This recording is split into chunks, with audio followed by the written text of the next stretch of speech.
When I first met Eltoro Negro, he was a very pleasant guy to talk to. He told me one time when I first met him, Manny, we're all gonna make a lot of money. But if I smell something bad, I have a long arm, and I can reach around the world and touch you on the shoulder. That's how they spoke. They tell you they're gonna kill you in a finesse way. Well, there's nothing finessed about a hitman hiding in your bushes and then pointing a gun in your head.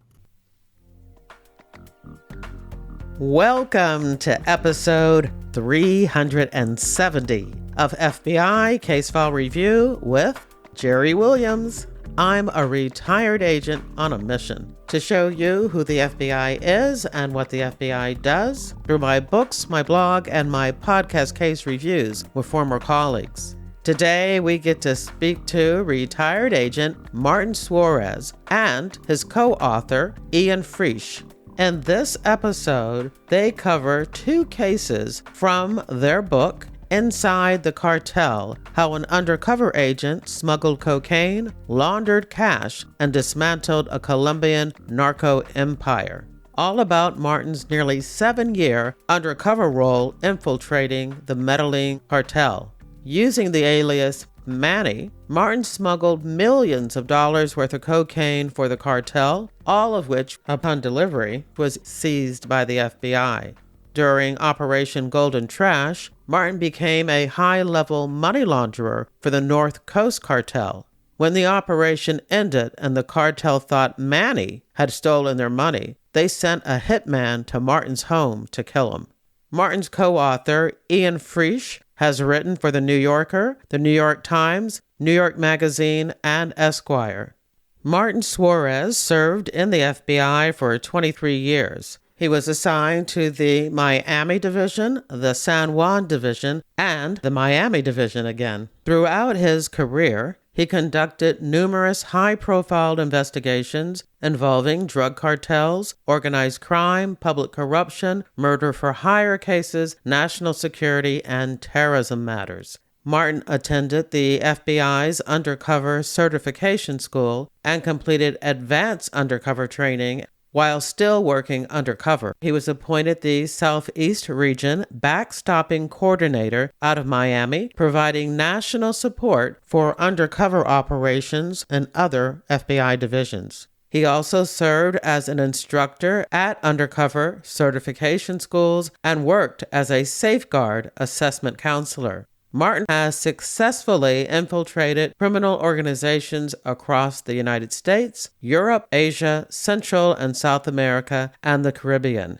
He is a 4-time recipient of the Justice Department's Outstanding Law Enforcement Officer of the Year Award and received the Federal Law Enforcement Officers Association's Lifetime Achievement Award.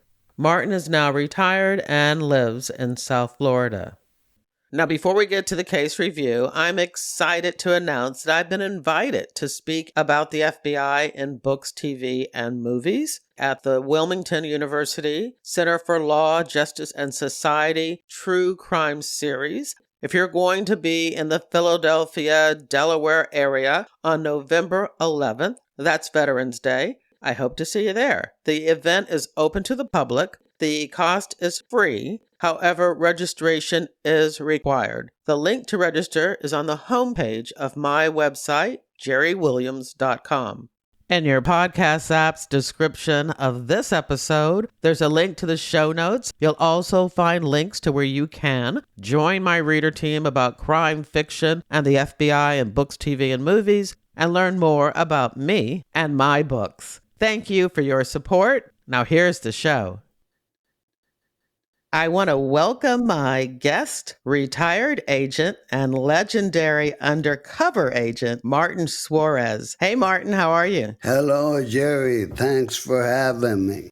So glad to have you. It's taken a while. I actually reached out to you during my first year of podcasting, and I don't know what happened, but we both dropped the ball, but I'm glad to have you here today. And you are here with your co-author, Ian Frisch. Ian, hello. Hello, Jerry. Thanks for having us. Yeah, this is fantastic. I love to interview agents who have authored a book because I know they know their story. I know that it's going to flow beautifully and that we're going to hit all those high points. And you, Martin, and Ian got together to write Inside the Cartel, how an undercover FBI agent smuggled cocaine, laundered cash, and dismantled a Colombian narco-empire. Wow.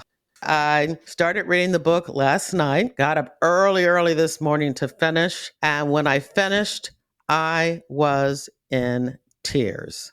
Did you know that the book would have that kind of ending? And Ian, did you write it in order to elicit that ending, or that was just the ending and the way that the feels came out are just the way that I interpreted the book? Well, I will say, when Martin and I were putting this book together, I knew that I wanted to have a strong emotional layer. I'm not saying that Martin came out with that right away, but as we kept talking, I knew that the family side of the story and not just the case would be central to the story because that's what was important to Martin back then. And Martin, did you understand that the emotions that your story would bring out in others? I didn't know that it was gonna create stir some feelings amongst the readers, but I did live through it. And as I went through that journey of the 24 years of being absent and whatnot, I got desensitized to it. So there was very little emotion while I was working, but I could see where it was share those kind of emotions on other people looking from the outside.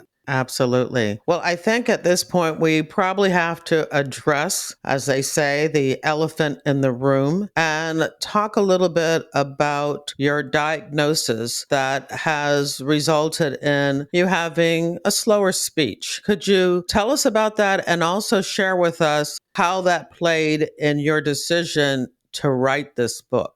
Yeah, so I started experiencing some muscle loss about 2 years ago, and then slower speech, and I was wondering if the whiskey I had the night before still was in effect. I have to say that whiskey plays a major part in the book. Right, right.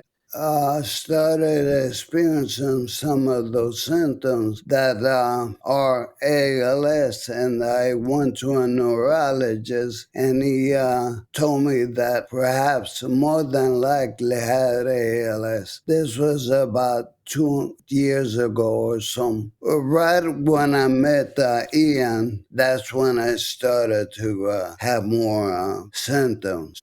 So the ALS attacks the nerves that control the muscles, and every muscle in your body gets affected. So my vocal and tongue muscles cause me to slur. Ian, as you're working with him and writing this book, how much does his symptoms, play in your ability to pull the story out of him?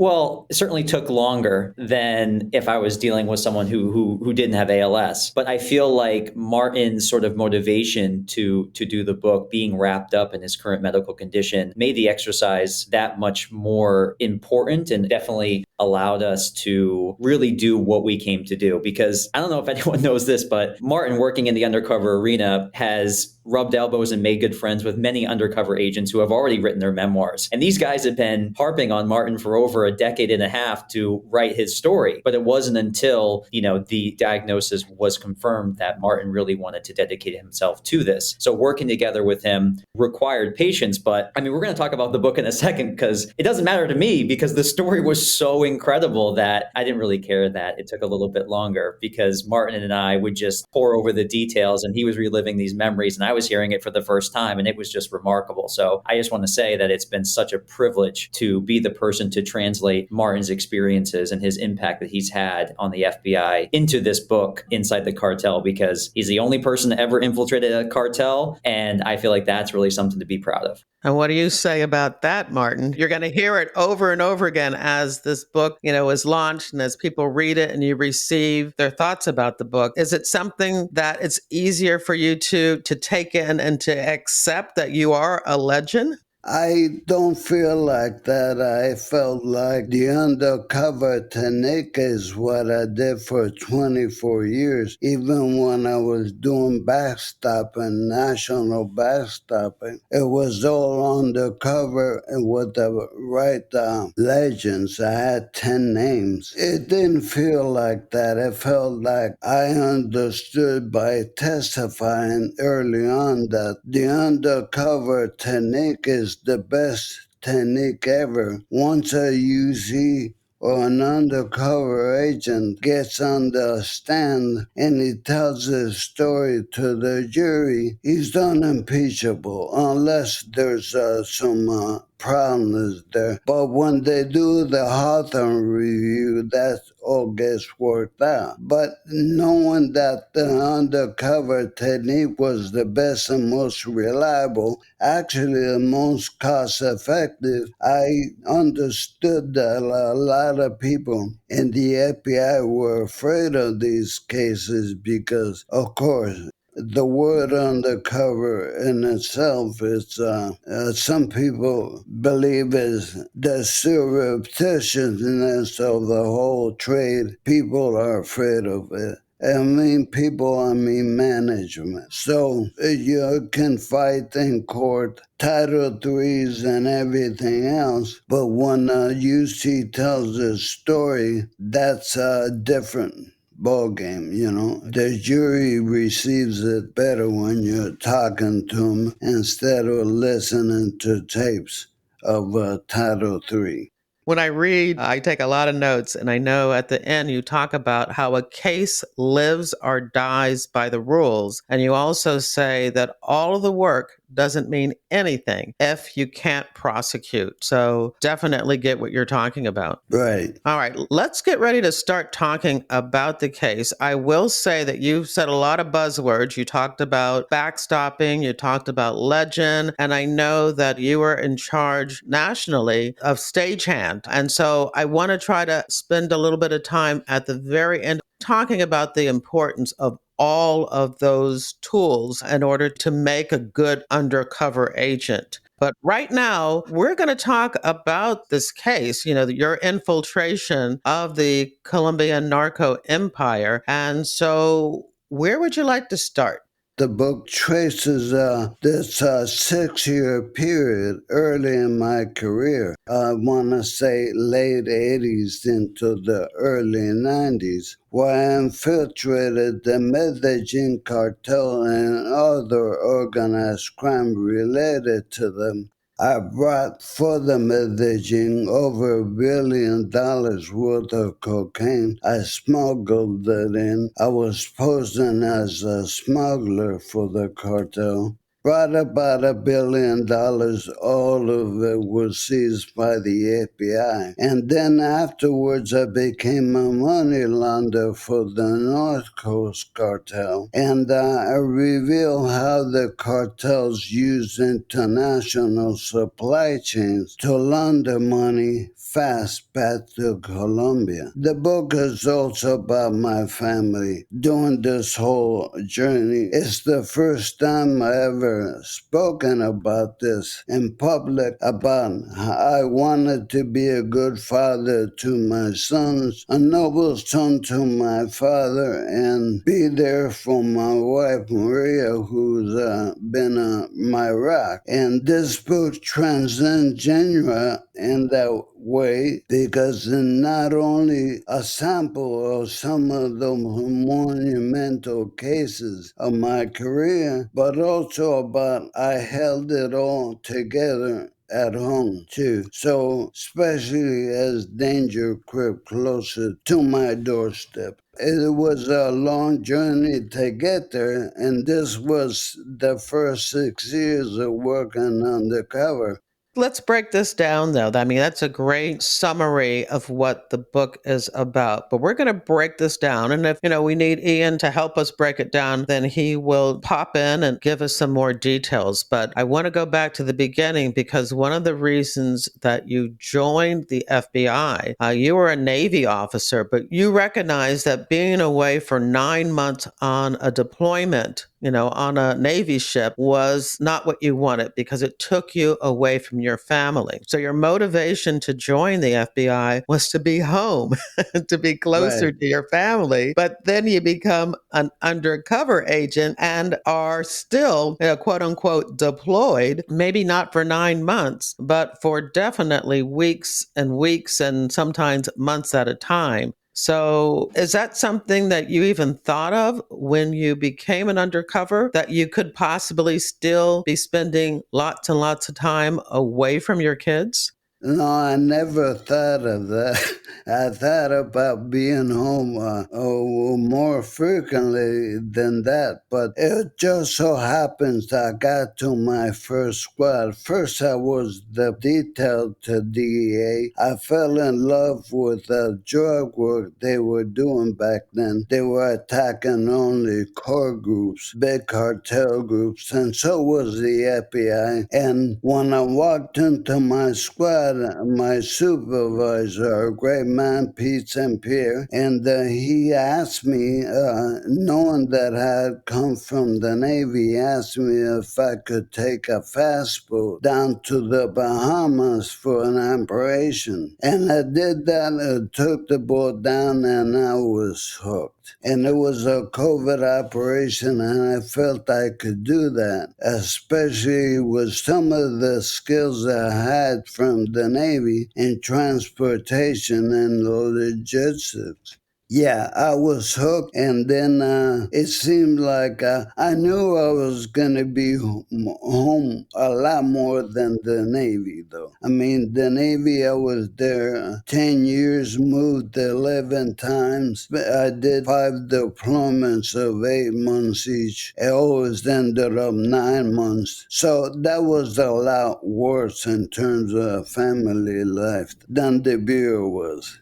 But I will say, Jerry, when Martin was asked if he wanted to try to work undercover, you have to realize the political climate of 1988 in the United States. The war on drugs is at an all-time high. You have Pablo Escobar, who is running the Medellín Cartel in Colombia, importing more cocaine into the United States than ever before. And the FBI was really tasked with stopping this. And they needed new methodologies to be able to thwart the core groups who were actually bringing in the bulk of this cocaine. And they kind of realized, we need a deep UC who can get in there, talk the talk, walk the walk, do all the things and become a smuggler. So we have a new way not only to thwart the flow of drugs, but to understand the operational details that these cartels employ. And Martin really was there in the right place, right type of environment, in that he had the pedigree as a former Navy officer. He could chart a ship. He could fly a plane. He knew how to navigate the oceans. But also growing up in Puerto Rico, he was a native Spanish speaker. He had some street smarts. He could become a smuggler in every sense of the word. So Martin was, again, the perfect candidate for this type of operation. As the book details, it snowballed and it became deeper and deeper and deeper until he was more Manny than he was Martin.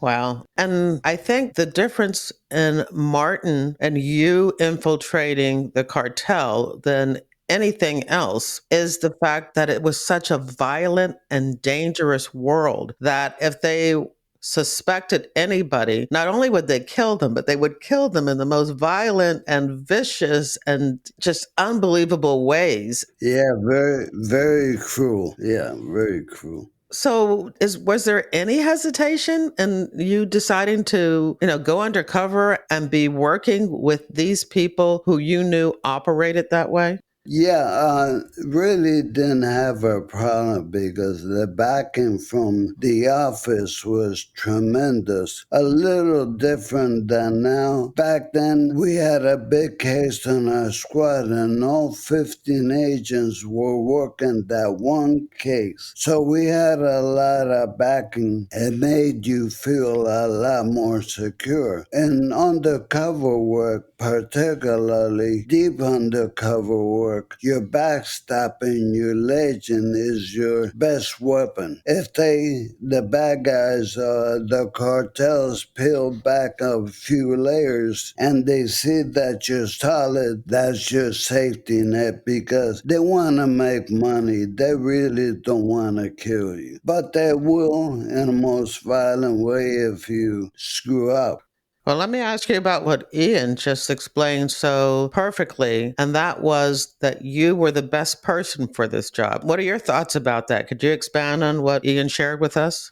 I think I had some success at the beginning. The word got out and I started getting phone calls from all over the nation. I wasn't good for all kinds of cases. Of course, I wasn't good for white supremacy cases, although I did working with Scapine. So I wasn't good at everything. I knew to choose my battles and where I would be more successful. Well, that makes sense. I want you to know that I talked to Joe Pistone last week, and I mentioned to him that I was going to be interviewing you today, and he just had the most unbelievable things to say about you. Well, they were believable because I know them to be true, because I've read the book and I've heard from other people about you, especially people like Vince Hancock, who I interviewed, who just really admire the work that you've done on your own for your own undercover roles, but in assisting others in their cases and their undercover roles. So I just wanted to drop that in real quick. Let's get back to the story.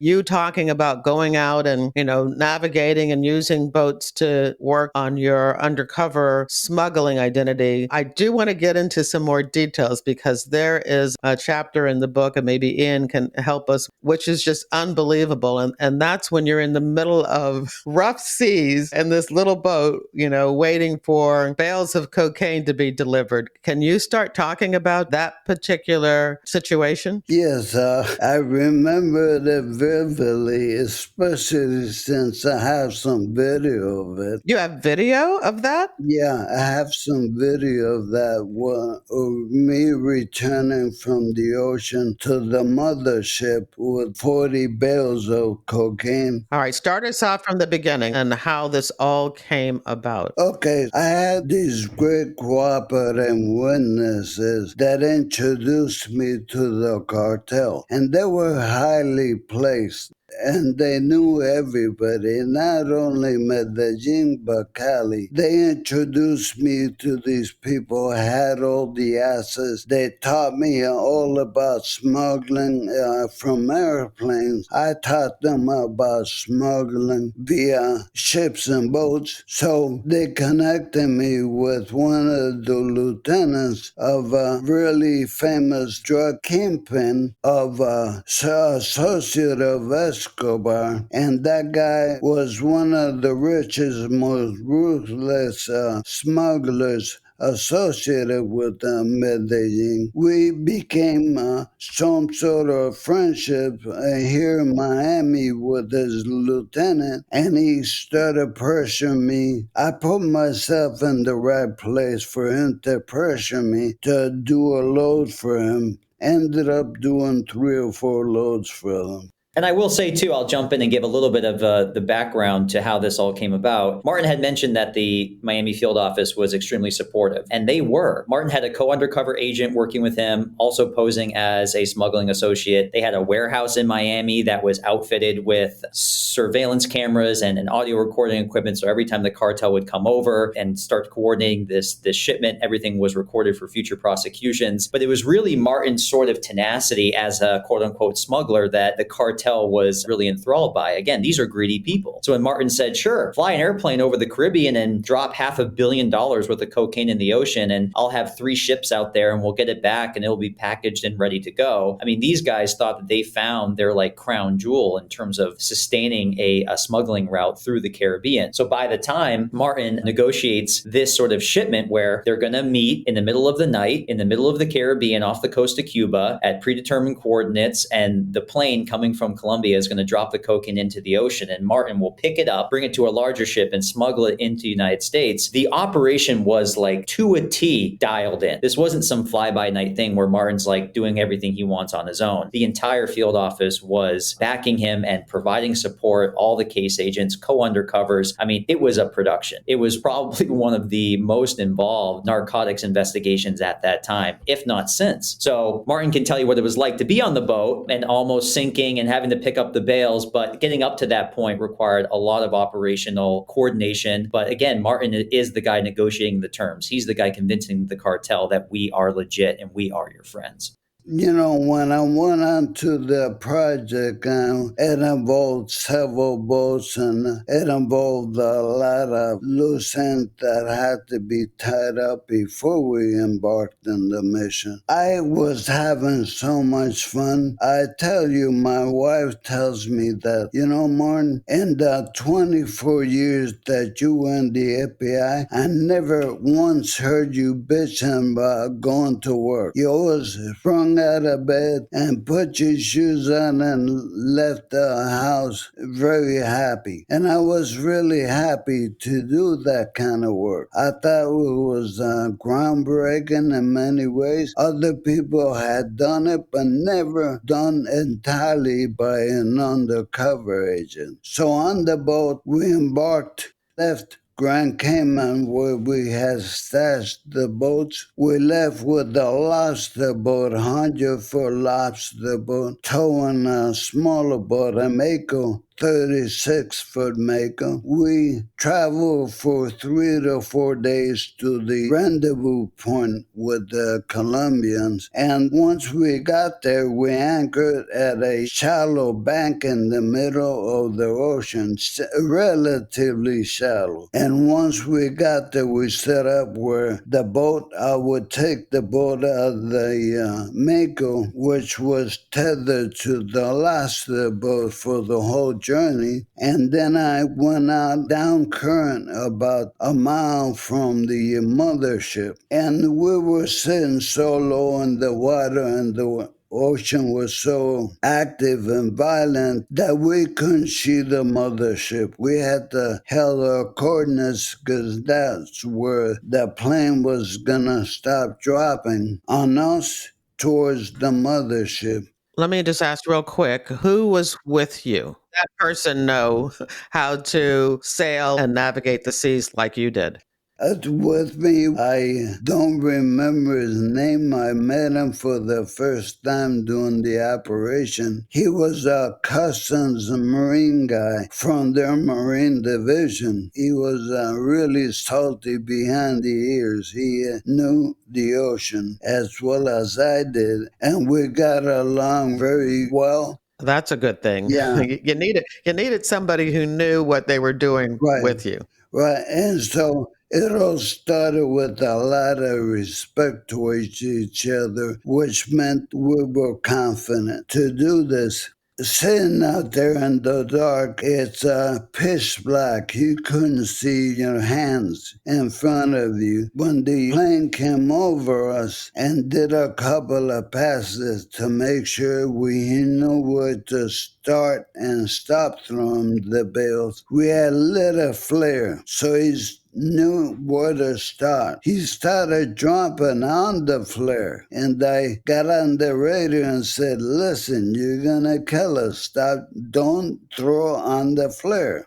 These bales of cocaine are like refrigerators. So if a bale of cocaine hit Martin or his co-agent or hit the boat, they'd be dead. Literally, these are like refrigerators falling from the sky.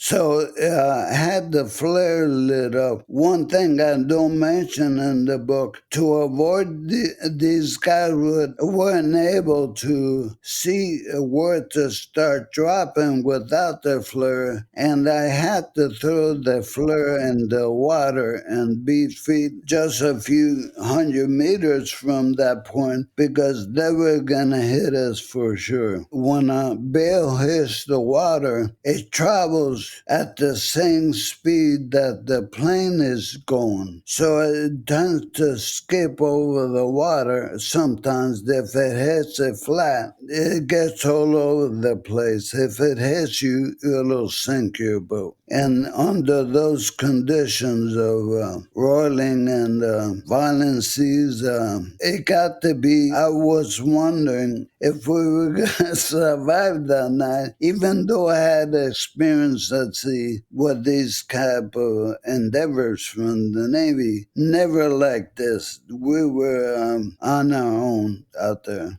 And once the bales of cocaine hit the water, you still had to retrieve them and get them in the boat. Right. So we had to retrieve the bales by hand because if we use any gas or anything that'll pierce the bales, it'll immediately ruin the kilo or if we purse with the gas. So it had to be done by hand. Luckily, all these bales were tied with this kind of rope that it was easy to pick up, but then to bring it on board, they were really heavy. They were wet. But with the adrenaline, you start picking up and throwing on the boat. You don't realize it until the end that you're beat to death almost.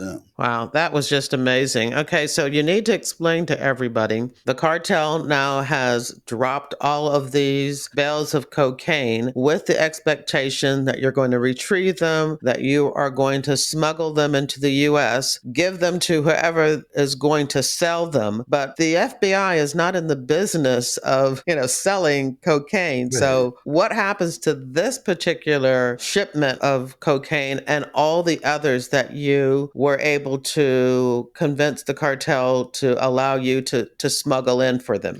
That was a very dangerous part of the operation, perhaps even more dangerous than being out at sea, because we couldn't let a gram hit the streets. So back then, the people now, the drug agents now, thought that we were crazy back then, giving the bad guys a complete load of their cocaine. But since we had so many people working and so many surveillance units and whatnot, we were able to get the bad guys their loads intact, so they saw the markings. They knew that we were good for it. The dangerous part for the agents setting this up all in an undercover capacity, they not only had to worry about the bad guys, but perhaps even competitors in the same trade that knew we had received the load, and also law enforcement, that we couldn't tell everybody what we were doing. It would leak so quickly. Our lives depended on the privacy of this whole thing. We couldn't use local law enforcement for the most part.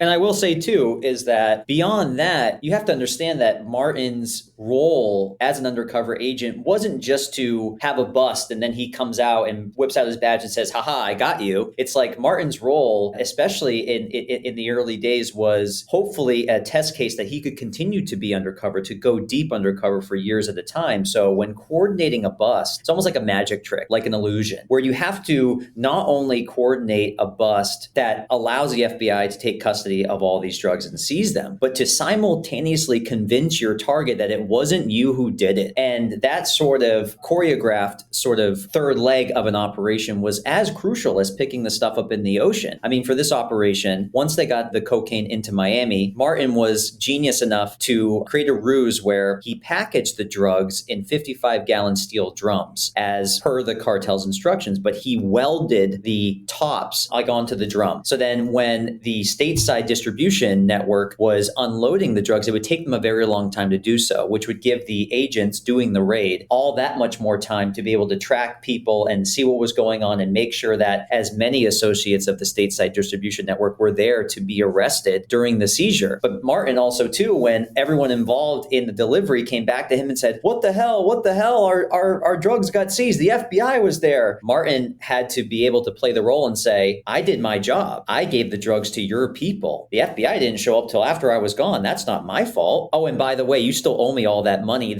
that you promised to pay me to smuggle your stuff. And then that money went back into the FBI's coffers and paid for the next phase of Martin's operation. So it wasn't just the danger of holding on to drugs as an undercover agent and being in that world, but it was the coordination of the takedown that was equally as precarious for people like Martin, who had to answer to the cartel one-on-one. Especially as this happened over and over again, because at no time did Martin ever smuggle in drugs and then let them just walk. Every single time he turned them over to the cartel because he wanted the cartel to physically have them in their possession for the good of the case. But each time after that happened, that transfer happened, the FBI came in and seized it. So how many times would you say this happened, Martin, when you were doing this particular smuggling undercover role? I listed the 6 years there, but during that time in between those operations I list on the book, I might have done another 30 or 40 smaller, perhaps cases of 400, 500 kilos, because that pickup at sea was over 3,000 kilos. Those 30 or more, did every single time the FBI come in and seize it, or you arrange for another, let's say the local police or state police or DEA? Was it always seized? Yes, it was always seized. You would think they'd have a clue that maybe they didn't want to work with you anymore. Yeah, but that's where all the front work comes in. We hated everybody around us, and once the law was seized, they all started pointing fingers at each other, and then it creates chaos within the organization. The eyes go away from me because I did my job. I listed all the markings on the kilos, told them what they were. They agreed that was their dope. It was a lot of weeks of work heating up other areas, so it didn't look like we did it. And also, too, like when you think about the cartel, they don't want to believe that Martin's an FBI agent. They don't want to believe that an undercover agent has the skills that he does. Like, to be able to think the FBI would put someone undercover that could chart a ship and fly a plane and do all this tradecraft, like, was almost like unbelievable to the cartel. But also, too, the cartel is engaging in a gambler's fallacy. They lose a huge load to a seizure. They know that the only way to make up that loss is to do another one and to call Martin for another one. Then that one gets seized and they're even more desperate. So Martin really took advantage of this type of desperation to enhance his own role within this sort of criminal underworld, but also to force the hand of the people who were his ultimate targets. Right. In the book, you share so many scenarios of when he was smuggling. And the best one is the airstrip in Puerto Rico, but I'll let people read that in the book. But there is a point where the cartel is saying, something seems strange. Right. And they summon Martin to go to Colombia to answer some questions. Either Ian or Martin, can you tell us about that and what the decision was?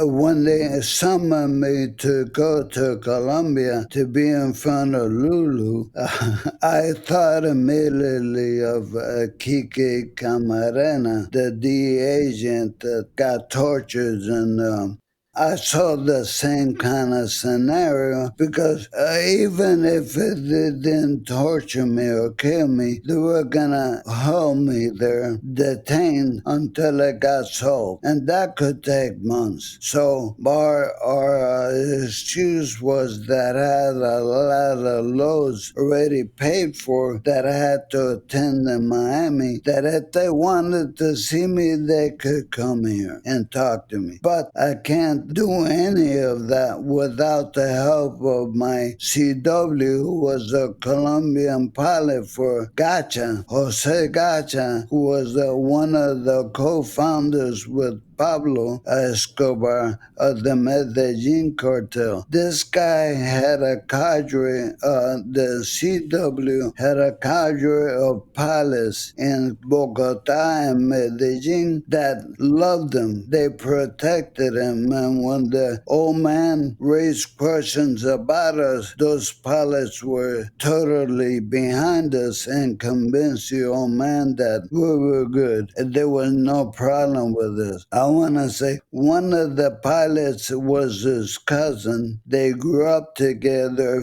They flew in the Air Force, Colombian Air Force. They were a close-knit group. Without them, without Diego, we would have been done with those organizations with the loss of the first load. I will add that although Martin didn't go to Colombia, Diego said that he had to go. Because in Diego's mind, if none of them went to Colombia to explain themselves, then they would be blamed. That is kind of like the rubric that the cartel uses. They call a big meeting. Whoever doesn't show up is at fault. So if Diego went, he could then point the finger at someone else who might not have shown up. But just like Martin predicted, when Diego went to Colombia, they basically held him hostage. Right. They made him stay in an apartment until all the meetings were conducted. And this woman, Lulu, was the old man's deputy. She was basically a sicario, a snap of her fingers and you're disappeared. So when it was Diego's turn to sit at the table with her, he had to play the part, much like Martin had to play the part. He had to tell the legend, the story that Martin was legit, that he was legit, that it was not them, that a lot of this was dumb luck or coincidence or others or someone else's fault. And the whole time that they're talking, there is a procession of sicarios with machine guns surrounding them. And all she had to do was snap her fingers. Right. But at the end of the day, his reputation preceded him and folded over into Martin, and they were all let go and not blamed. Martin, as an agent, knows that this is just getting too complicated. And not only did the FBI think that they did some really great work in building a case against these core groups and these high-level targets and seizing $1 billion worth of cocaine, Martin also wanted to go back home to Puerto Rico, be closer to his parents. And he figured Puerto Rico is at the heart and center of the drug trade, much like Miami. I'm sure there'll be plenty of work there for B2. I know when he first gets to Miami, he continues in the smuggling business. But at one point, it's decided that it really isn't about the drugs. It's about the people and about the money. Right. So tell us your new undercover role. You stop doing the smuggling and you start doing money laundering. I told the deputy for the Medellín Cartel after the loss of the last load, I put all the blame on his organization and that they were heated up. And I didn't need that problem. I was going to stop smuggling and get into money laundering, because if I get caught with $1 million, the money will be seized from my trunk of my car, but the more than likely I will not be arrested or put in jail for money. However, for cocaine, I would spend the rest of my life in jail, is what I told him. At one point, the lieutenant here said, "You're gonna launder money in Puerto Rico?" And I said, "Yeah." He said, "I have some contacts there with money." So the saga continued with that group, but I started going away from them because all the indictments were sealed and they were going to be picked up soon enough. So you didn't want to keep connecting to this group, this cartel group that you know is getting ready to be taken down. Right. You're ready to move on to a different group. Let's talk a little bit more about money laundering and the necessity of having to launder money, because they're making all this money, making all this money with drugs, but you can't really do anything with it, because you just can't take a whole bunch of cash and buy a house or a luxury car or a yacht. So, either Ian or you. Well, I can jump in on this one because, this was kind of, as Martin's co-author, I really wanted to get the kind of big picture apparatus kind of cleared in the book, in that by the early 90s, the U.S. government realized that the war on drugs is not really about drugs. It's about money. Because if the cartels can't get paid for their sales, they can't sustain their business model. And they kind of realized that they didn't really understand how the cartels sustained the economic loop that was the business of drug trafficking. And the cartel couldn't make a sale in the United States or a series of sales and then physically move American dollars back to Colombia. It's just impossible. I mean, if you take like $100 million, it weighs more than an elephant. How are you going to get that on an airplane or a ship? How are you going to get it back to Colombia? It just doesn't work. So they had to figure out a way to launder the money in a circuitous and complicated route to avoid detection by law enforcement. And by the early 90s, again, federal law enforcement didn't really have an idea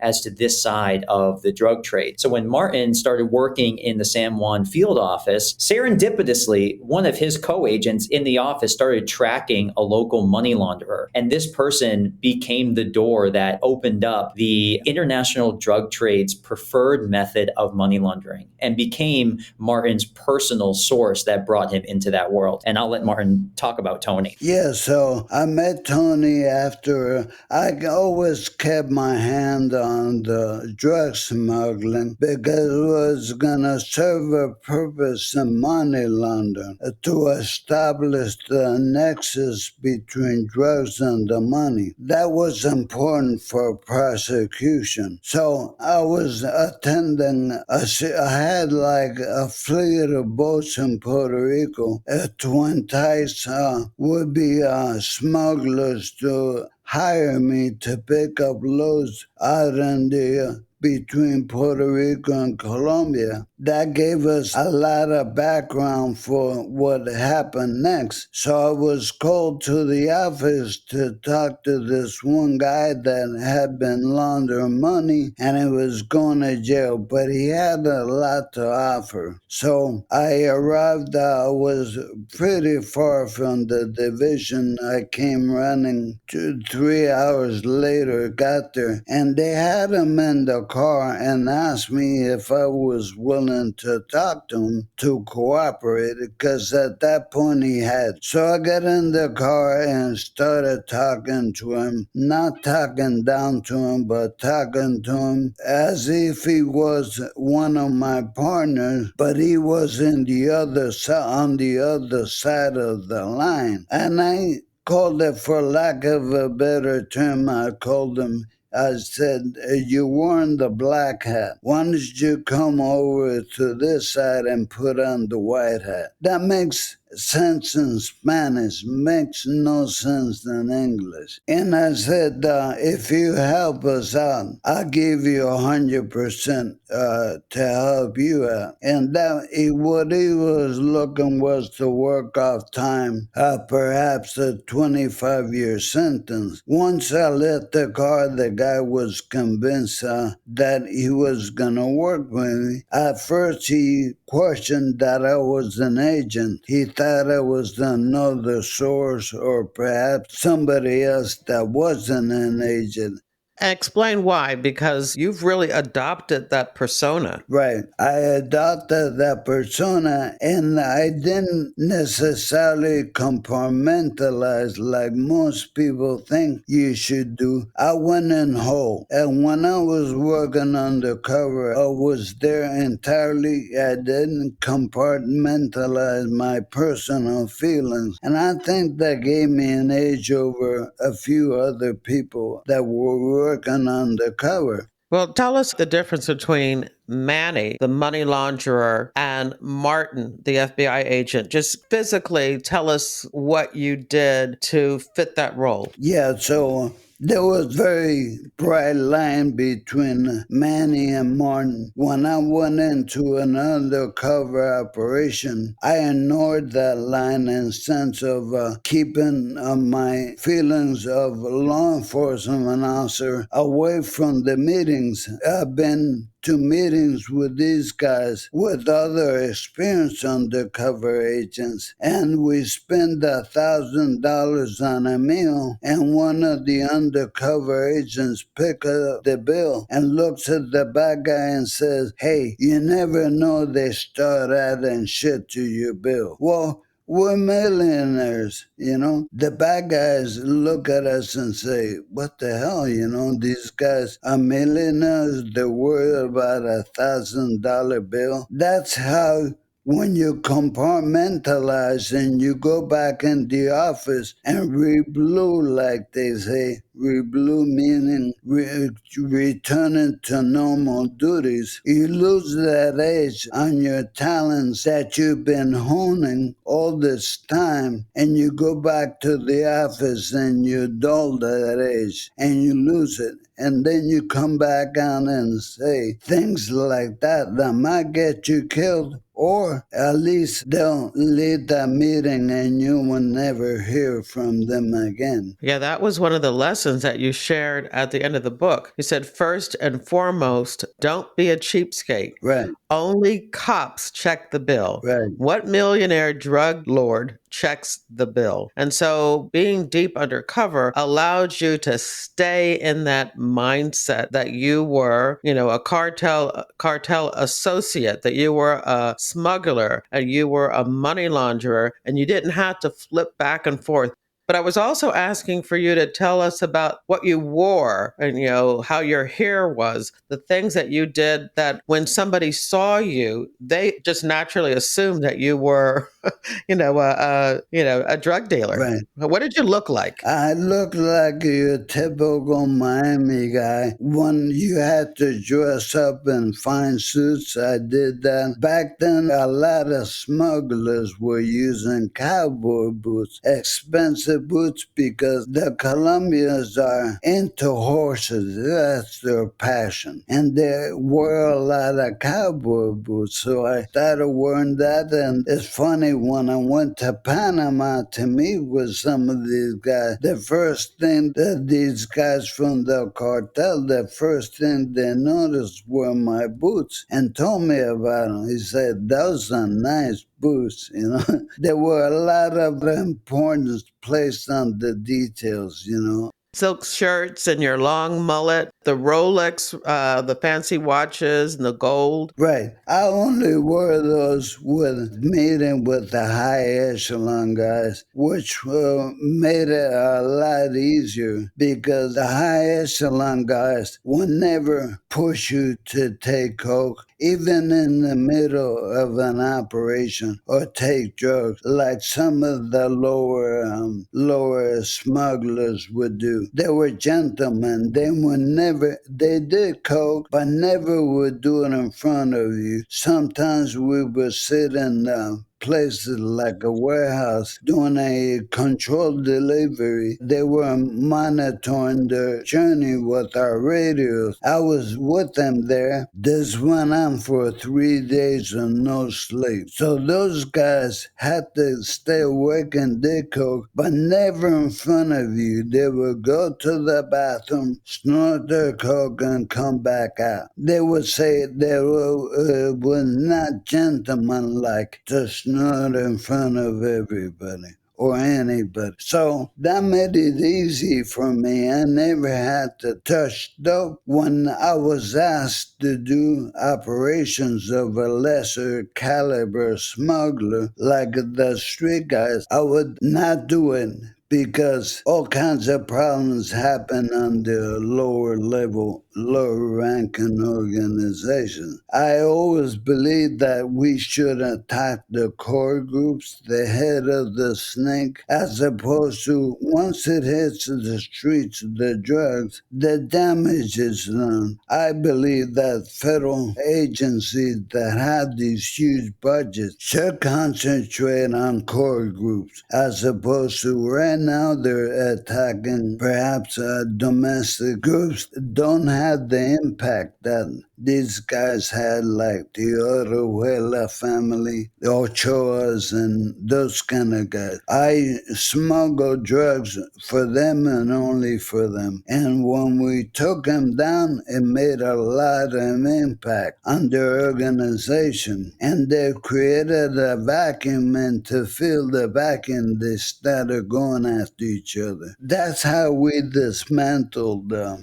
I do want to go into detail a little bit about the money laundering because I don't know if just listening to us gives everybody the understanding of the amount of money that you were laundering. So if you could explain, how that happened, what you were doing on a daily basis, and then just the mind-blowing aspect of how that money turned into products that were now part of the money laundering blueprint. Right. Martin, why don't you talk about the volume of money that you were laundering? You don't have to go into a specific scenario, but just talk about the volume so that we can get a good understanding of what we're talking about here. So volumes were into the billions of dollars a year for each one of the cartel members. It laundered the money to a peso broker, and he controlled all the movement of the money, the dollars and the pesos, in a way that the dollars never left the U.S. and pesos never crossed borders either. It was undetectable by law enforcement unless you were inside the organization like I was. That's the most effective and efficient way of laundering drug money or any money. It's unimaginable the amount of money we're talking about goes into the billions. And Jerry, I'll add to that because I just want the listener to really understand that the money laundering apparatus that Martin uncovered and revealed to the world, because no one knew that this apparatus existed, was labeled the most insidious money laundering enterprise of all time. It washed and cleaned billions of dollars every year for criminal enterprises, not only Colombian drug cartels. But you have to go back to being in Martin's shoes in 1992 when he first meets Tony and starts laundering money for the North Coast Cartel. He's introduced to this peso broker, a man on the phone. He never gets to meet the person, who goes by Eltoro Negro, the Black Bull. He's our villain in the book. But this man was the money boss for the North Coast Cartel and other offshoots of the other major cartels in Colombia. Again, at the time, Martin, the FBI or the DEA, no one knew what a person like this actually did. But as Martin continued the investigation, he would be receiving drips of information. He would receive a little more here, a little more there. And over time, as he did more money pickups, a few $1 million from this smuggler, a few $1 million from that smuggler, turning it into money orders and cashier's checks, which are then transported off of Puerto Rico to different bank accounts controlled by major financial institutions in Aruba and other Latin American countries. The spider web of the cartel money laundering apparatus comes into view. And as Martin was saying, it became known that this apparatus cleaned billions of dollars, but the way that they did it was ingenious. They took American dollars, transferred that into money orders or cashier's checks, which are then deposited into shell companies, bank accounts in Latin America. And that money was used to purchase everyday items, washing machines, car tires, air conditioners, aspirin, cigarettes. That was a prolific one for Colombia. And objects, those consumer items, were shipped into the Caribbean, usually changed hands with shipment companies under the guise of some of the people who were involved in this scheme, a couple of whom we read about the book and Martin investigated. And then the products eventually make their way back to Colombia. They're sold in the above ground market for pesos. Those pesos are then controlled by the money broker who started this whole sort of circle of commerce, and it's wired into the cartel's bank account. So the cartel sends drugs out. A couple months later, their money broker calls them and says, the pesos are back in your bank account, and they just keep going. That's what Martin uncovered, and no one had done it before. But again, for him to do that required him to pick up millions of dollars every day from drug smugglers who were bringing drugs into Puerto Rico or stashing drugs in Puerto Rico for the last leg into the United States. And he had to be on call by the cartel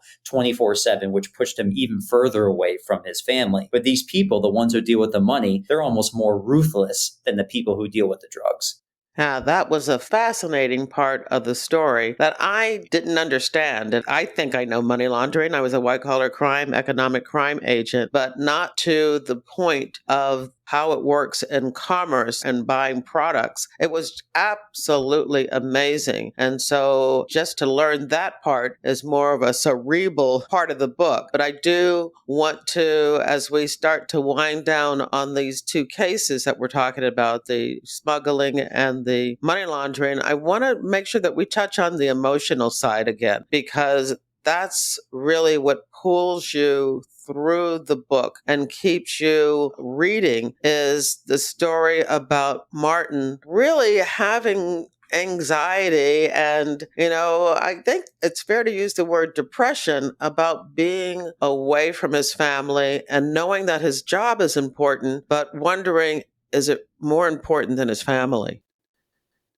It was a matter of, like I told Ian, there was an element, ignorance is bliss. So you think at that time you're getting all these accolades for the case and you feel part of the team like no other team on the earth. That carries you through in the emotional side. There's always another day to be with your family. Then the next day doesn't come. So at some point, I didn't realize my boys were being affected, especially the youngest one. When I traveled outside of the country, he knew as I was traveling, and he would get so mad that he would take all my clothes from my room and throw them outside the sliding door. And then he was only perhaps 6 or 7 years old. And that's how he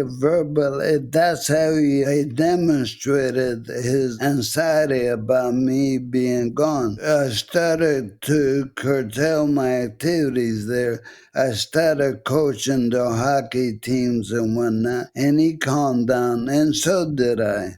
I do want to talk about, because it's at the beginning of the book, it's a great start, but I do want to just touch on the most dramatic part of the book. Again, you tease it at the beginning and then we learn more. That had to be, even today, a difficult part for you to understand, that you brought danger to your home. Luckily, your wife and the boys weren't home at the time. Let's give everybody just a little tease as to how this ended. Once they understood that you were not Manny, but that you were Special Agent Martin Suarez, they sent a hitman after you. Right. So I'm not certain that they ever knew I was Martin Suarez, the agent, because these people would not kill an agent other than Kiki Camarena in Mexico, but not the Colombians. They knew that this killing an agent would bring about so much pressure and would disrupt the organization and then to making money. So they wouldn't sever them all to kill an agent. So I never knew for sure if they knew I was an agent. I think at that time, I felt they thought I was a guy that has stolen their money. Because when I dropped out of money laundering, we had in our coffers about $12 million of the money that we hadn't laundered yet, and we seized. And then I disappeared. So you see, when I was first met Eltoro Negro, he was a very pleasant guy to talk to. He had a master's degree from the University of Indiana. All these guys were highly educated. He told me one time when I first met him, Manny,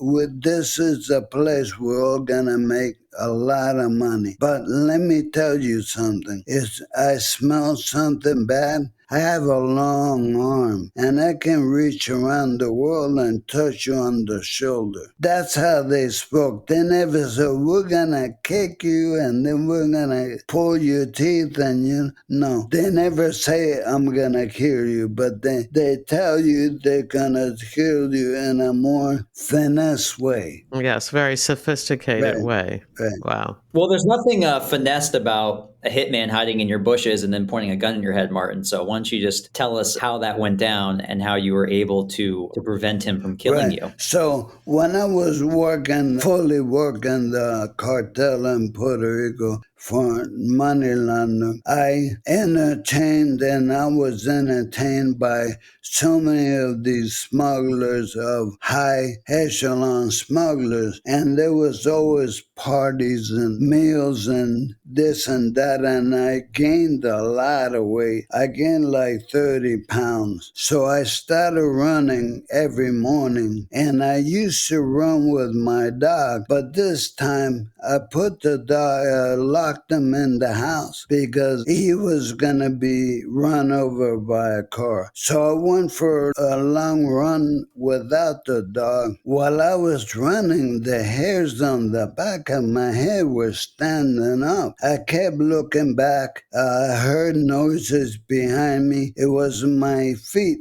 as they pounded the floor, making noises that I left behind, and I felt somebody was gonna come in behind me. So this whole thing about the attack wasn't working from a lot of threats I had received, not only from perhaps the drug world, but perhaps random violence or this or that. I was always on the street, but I came in contact with a lot of people that I only could imagine that they were cartel connected, and at that point I had dropped out of the scene with their money. So this guy shows up after a long run. I'm sweating profusely. I go back into my patio that's separated with a wall from the street. I go into my patio and sit down, and then I'm sweating, thinking about what I'm gonna do the rest of the day, and all of a sudden behind me I hear somebody's going psst, psst, you know. I looked back and I saw this guy much taller than I was, with a mask and gloves and a gun pointing at me. It was a 6-inch barrel. It was a revolver, and you can actually, the cliche, you can see the rounds in the chamber, or not chamber, but on the cylinder. That is totally true. That's all I saw were bullets in the cylinder. When he approached me, he kept the distance. I knew he was a professional because he wouldn't come close enough for me to jump him, and he was close enough for me not to run without easily shooting me. So he kept that perfect distance. I knew that this guy was somebody to contend with. And when I got up immediately, jumped out of my chair and raised my hands, and he started cussing at me to sit down and this and that, and started giving me orders. And at one point he asked me if I was the owner of the house. And I'm thinking, why is this guy asking me? It's not a robbery. He never asked me for money or jewelry or anything. He asked me if I was the owner of the house, and I said, no, I'm a friend visiting from Miami. He invited me to come to Puerto Rico to be at the beach and everything else. I went for a long run while he went up to get bread. Because in Puerto Rico, you get fresh bread every morning and coffee every morning. It's kind of a tradition. There's so many bakeries in every corner. The guy said, when the owner of the house gets back, lure him over to this patio. I knew that the owner was never coming back. That's because the owner was you. Right. The whole time I'm sitting down, at first I looked at him directly. He smacked me for doing that, so he told me to look down. While I was looking down, I could see all the tattoos on his legs. I couldn't see his face, obviously. He had a mask. It was a really intimidating mask because of the way he made it. I could see his reflection behind me on the sliding door, and I looked at the sliding door. My little dog was barking, and he wanted to eat the guy. And I figured if I would have taken my dog to run with me, she would have alerted me to danger. You had been running with a gun kind of tied around your waist. And for that particular day, you didn't bring your gun with you. Right. And the gun was concealed. It was a small 5-shot that I used to use for 2 rounds. It was an undercover weapon back then. I don't know that they use that now.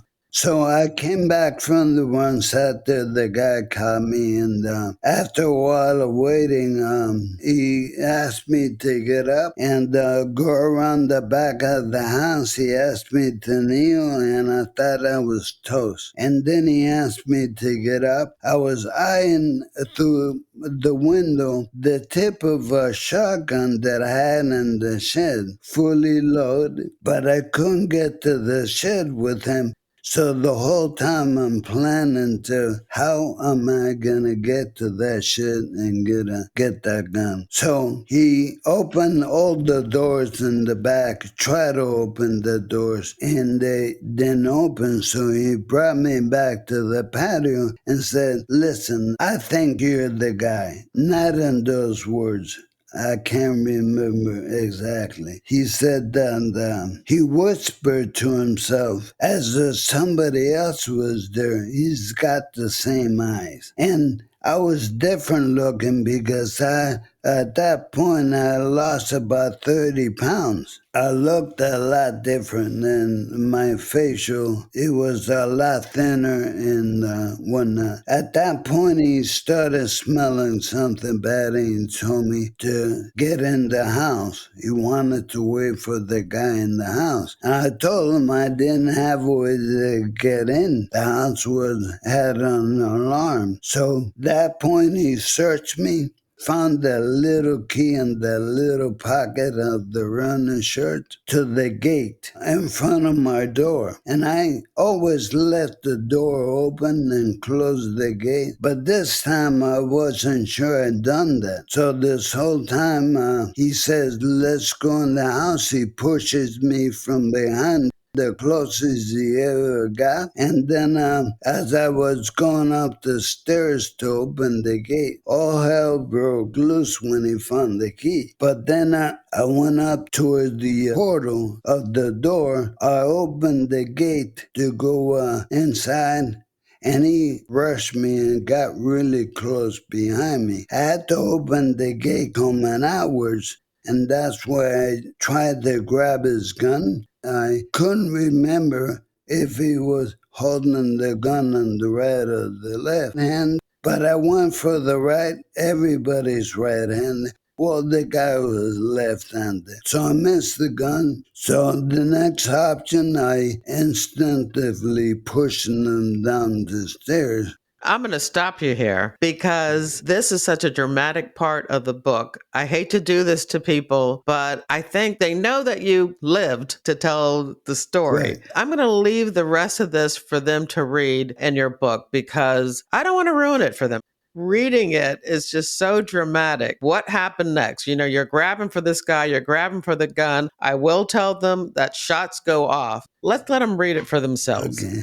We can just sum this up to say that the case is over. Most of the people do plea, but there are a number that do decide to go to trial. But your part of that case is over. You do some more undercover roles throughout your 23 to almost 24 years of service, but you do also adapt and to a more administrative side of the undercover program.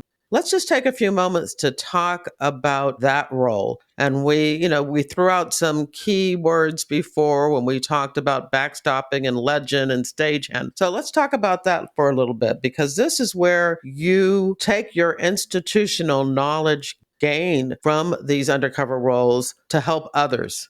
That was a great tenure in that unit, that operation. What we did is we would create everything you needed to be legit. I mean, everything.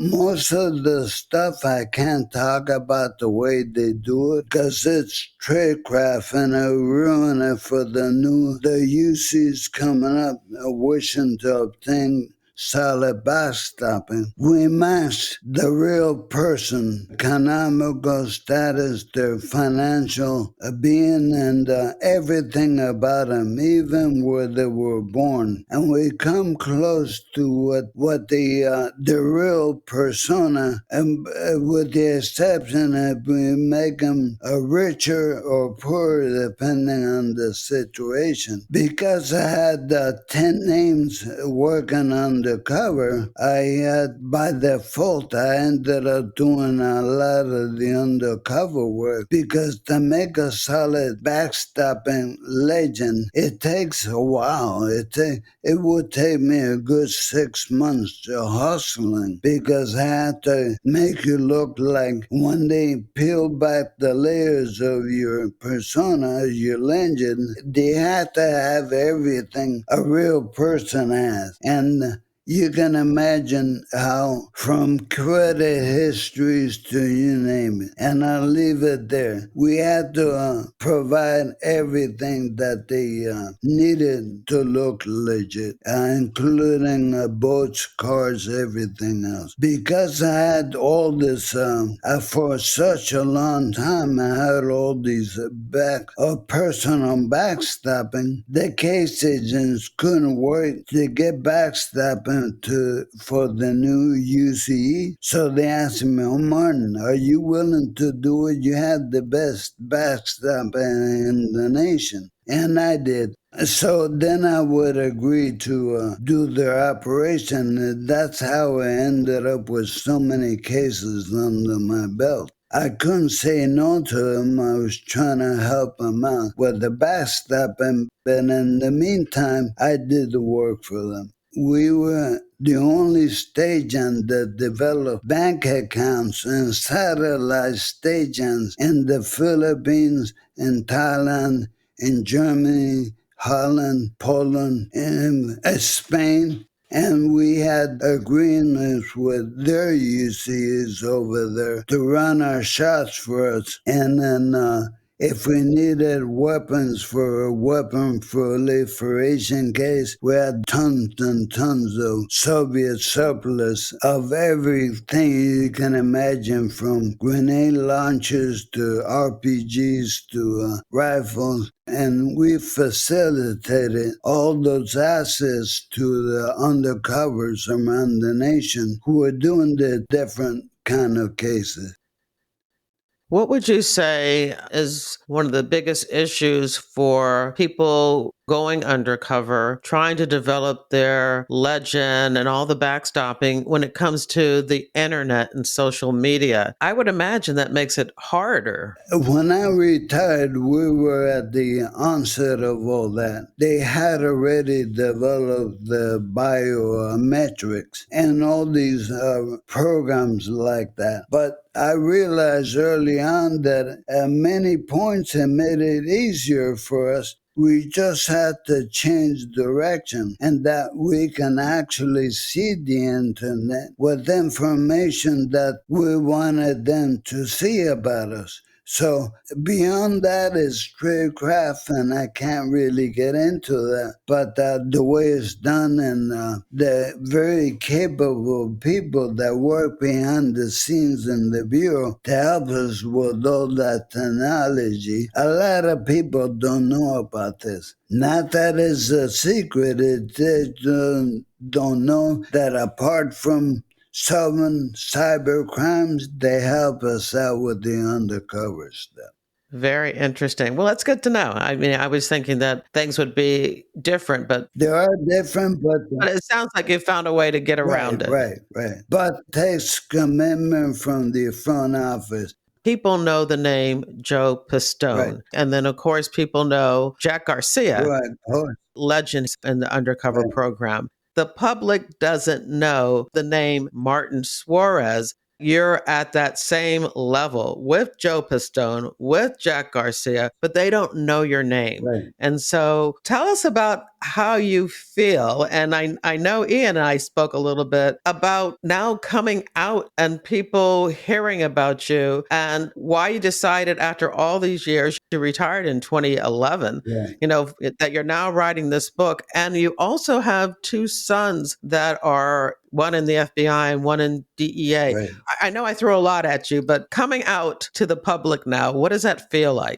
I never did compartmentalize one persona over the other. The psychologists say that you should get a break and read blue and whatnot. When I came out, I was able to be full Martin. Although I miss Manny, I miss the adventure, but I immediately jumped to the Martin. The only thing I couldn't control was the looking over my shoulder. To this day I do. The coming out, I thought that to market, if you may, the undercover technique as one of the most effective investigative tools. I truly believe that is more less costly, less time consuming, and when you go to trial, people believe your story as opposed to something they heard on a tape from, like I said, from my Title III. So I would truly believe that at trial, the undercovers help seal the case against the perp because you tell the jury a story and they look at you and they, in many cases, mesmerized that this true guy sitting there on the accused table was duped by you. I didn't take pride in duping people, but that was just part of it. I was never personal, and I always dealt with these guys with compassion. And also, I would never say this before, but at times I saw these guys coming to our parties to get into the business of drugs. And they were good guys. And I would say, listen, you don't need to be here. And I would kick them out of the party. I've done that a few times with the guy that told me that he was doing this because he had two daughters that he loved and he needed the money. The guy had been a professional athlete, making money and got injured. Now he's poor. But he was such a good guy that I told him, you don't belong here. These people are bad people. And we are bad people. You don't need to be here, especially if you can for your daughters. We were on a boat. And he left the boat. Later I saw him and he always said hi to me. I took more pleasure in preventing that guy from joining the ranks of these criminals than arresting anybody. I don't know if that makes sense. Oh, it absolutely makes sense. But you've also proven what Ian was telling me when we started this, and that is that you may not still recognize how legendary the work that you did is. Because I'm thinking you're going to talk about, coming out of the shadow, and you still take the time to talk about the people that you encountered along the way. Right. So, Ian, we're back where we started at the beginning about Martin kind of minimizing his role in the FBI and the importance of the work that he did. Well, yeah, I mean, his modesty was kind of a problem in me having him write this book because I'm like, all right, you have to put this into perspective for me. So you're telling me you're the only person that's ever infiltrated a Colombian drug cartel? Yeah. You're the only person that's ever done controlled smuggling internationally? Yeah. You're the only person who's ever laundered money for the cartel and set up a multi-year deep undercover operation and revealed, the black market peso exchange? Yeah. By the time I finished writing this book with Martin, I really came to realize how singular his role had been in the Bureau and in federal law enforcement in general. And I really felt a sense of pride to have been able to distill this story down, because what happened between 1988 and 1994 has never happened again. And I think that to pick up this book and be able to relive how important it was, not only for him, but for the FBI, was such a gift for me, but also I hope for Martin that he can look at this book and read it again this year and next year and have his kids read it and his grandkids, and then, really have it kind of be cemented that he was a singular force in the FBI and they were very lucky to have him. we're at the end of the episode, and I always ask my guest when and why they joined the FBI. So, Martin, what's your story? It's pretty simple. I used to watch TV with my dad, and he loved epic naval movies with all the officers and controlling the ship. And then back then, his favorite show was FBI with Efren Zimbalist Jr.